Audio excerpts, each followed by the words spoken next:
The MSCI Hong Kong Index is the biggest and most liquid option for investors looking to get broad exposure in the Hong Kong equity market as well as abroad.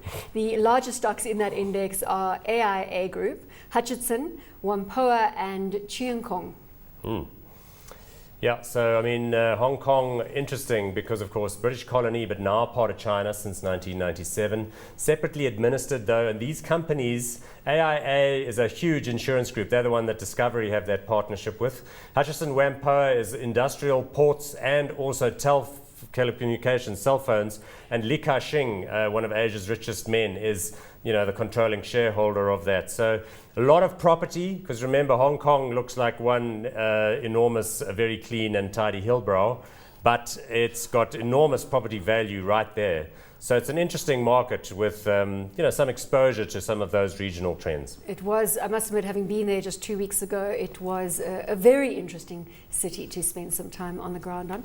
Tsepo, have you spent some time looking at, obviously Paul's done his research for this show. He's naming all the leaders, left, right and centre, getting all the pronunciation right.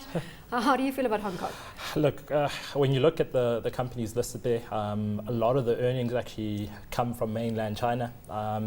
So you've got exposure to mainland China, but with the corporate governance of Hong Kong. So from my perspective, that's a definite positive. You look at it actually at a discount to mainland China on a lot of valuation terms. So from my perspective, it's a no-brainer. You've got exposure to this very fast-growing country with sound corporate governance on top of that. Paul, did you mention there the property and the potential bubble? Did I catch that? No, I just touched on the fact that quite a lot of the big companies in the index are significant property holders and administrators. But they wouldn't be afflicted by the same Chinese property bubble that we also spend some time discussing. Look, I just think the fact of the matter is people want to be in that region and there's a limited supply of space. So the buildings themselves are fantastically useful and I would imagine would stay so. The rentals may be high, the properties will high, but I don't expect them to come down. Look, I mean, it's interesting what Tsepo says.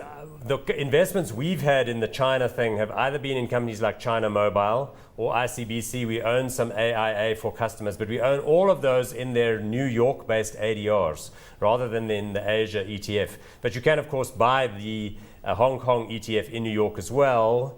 So yeah, I'm sort of thinking that could be of interest. Property stocks, though, are never really my main, they never really appeal to me too much, to be honest. So let's bit of a yield play. Let's make a call now. Hong Kong ETF, hot or not? Look, there's again some top quality businesses in there, some nice small caps, Sino Media just to name one of them.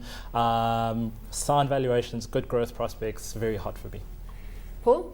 Yeah, and look, I'm very positive about global markets right now and Asia, where all of those people live in that big circle. So I'm happy to give this one the hot as well. Let's not forget you're positive about everything. Yeah.